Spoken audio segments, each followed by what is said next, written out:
Hey, I want to move on to another story, though, Mick, here. This is absolutely fascinating to a lot of people in Australia. This idea that members of Congress have been able for years to trade shares without any sort of insider trading laws that might apply to the rest of us here. There's been a big fight over that this week. Senator Josh Hawley, one of Trump's closest allies, pushing legislation around this.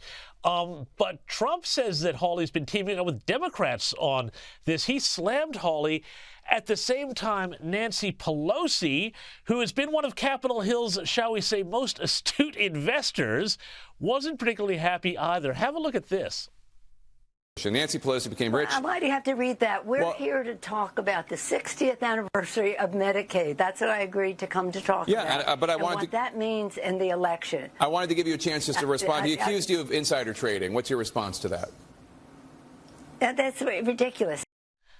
Nancy Pelosi not particularly happy about taking those questions there about her really outstanding luck in the share market. Tell us about this law, Mick.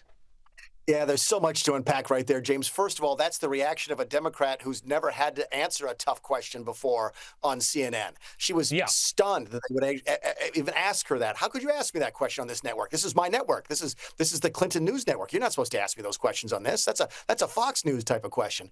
But look, let's straighten out a couple of things about this because I follow this very closely. I have been in the House of Representatives, and I've also been in the White House. So I've seen this issue from a couple different perspectives. This is not an insider trading issue. Insider trading, which is trading in the stock market on private information, non-public information, is against the law. It's against the law for me as a private citizen. It was against the law for me as a congressman. It was against the law for me when I worked in the White House. It's not an insider trading issue. It's whether or not you should just not allow members of Congress to invest in individual stocks because they have so much impact over the equities markets, macroeconomy, everything. And it just looks bad. And this is what I tell all of my friends in Congress. Look, I used to be one of you guys, right? And we could own stocks. When I went down to the White House, they had rules that said we were not allowed to invest in individual stocks. I had to invest in broadly held mutual funds.